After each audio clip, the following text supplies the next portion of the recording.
What's going on, everybody? The Winter Tales event for Dying Light 2 has been going on for a few days now, so today I'm going to break it down and show you what you need to do. Everything is done through Baka, and if you're not sure where he's located, then head to the bazaar and look for the event icon. He's just outside one of the doors. In order to complete the event, you'll need to complete bounties to level up his rank. The hourly bounties are smaller and easier to complete and refresh every hour, whereas the 5 weekly bounties can only be completed once per week each, so without time glitching your system, you'll have to wait. Honestly though, it doesn't take long to level up since you get 750 rank XP for the hourly bounties and 1500 rank XP for the weekly bounties. I was able to get to level 10 in just a couple of hours. Now let's break down some of the bounties that I get comments about the most. If you want to find the feast ingredients, you'll need to go into a Forsaken store to get them. There's one really close to the bazaar that can be farmed very easily. If you go in during the day, there will most likely be some volatiles inside, but if you have the camouflage grease from the Bloody Ties DLC, then that doesn't really matter. What you're looking for are presents on the different counters and shelves. These are the feast ingredients. If you don't see any, then search the bags on the ground as they will have some. You can either sleep twice in a bed to reset the store, or just go around killing enemies for a while and it will reset. For the decorations, you get these off of any naughty infected. You just need to loot them and there's a chance you may get some. The presents are similar but can only be obtained through naughty virals, naughty bolters, and the Santa airdrops.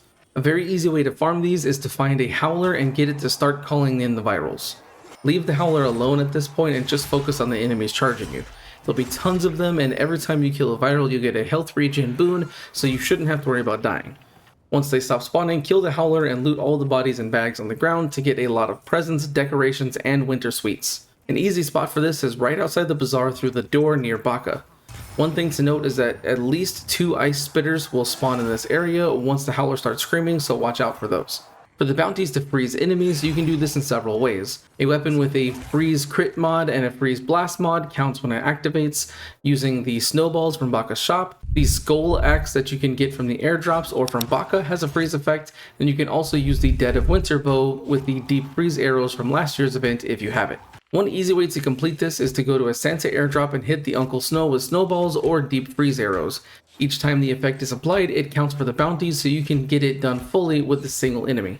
For the bounties to burn infected, there's only a few ways. Either use fire arrows with a normal bow, use a weapon that has a fire crit mod and a fire blast mod on it, or use the Inferno accessory from the Fire Devil bundle if you have it. I would say use Molotovs, but from my testing, the initial hit is an explosion and not the fire, so the enemies take a different form of damage, which doesn't count. Only fire effects that apply immediately work. If you're looking for naughty bolters or ice spitters for their bounties, they can be found fairly easily. First, for the ice spitters, use the farm I mentioned earlier for the decorations and the presents. For the naughty bolters, there's one outside the bazaar near the Trinity Metro station. From my testing, it will always run towards the metro first, but if you can freeze it, then it'll be stopped in its tracks, allowing you to kill it and take its loot. Now let's talk about the Santa airdrops. In order to get these, you'll have to use a letter to Santa item. You get one of these every time you level up Baka's rank. Once you have one, go to Baka's stand, and on the front left side there is a box to put the letter in. This will summon the airdrop and show you the location. Make your way to the spot however you see fit and get ready for a fight. There will always be an Uncle Snow at every airdrop, but the other infected will change. Sometimes there'll be a goon and several zombies, or an ice spitter and several zombies, or no spectral infected and just normal zombies and virals. Once you defeat all the enemies, you can open the chest and grab the Santa present inside, as well as the Krampus gear or skull axe that appears inside as well. Don't forget to check the basket of presents on the side, as you can get a few more this way. For the Krampus gear, you won't get the full set all at once. This first week of the event, only the boots, bracers, and pants are going to be available. The second week will give you the headgear, gloves, and chest piece, and the final week will give you all 6 pieces in case you missed out on any of them. For the Santa presents, these will give you a ton of winter sweets and each contain a single star topper, which is important for finishing the Christmas tree. By doing this, you'll unlock everything in Baka's shop and be able to purchase all the items, but I will cover both of those in a future video. What do you think of the event so far? Let me know your thoughts in the comments below. If you want to see more content, then make sure to like and subscribe. Thanks for watching. See you next time.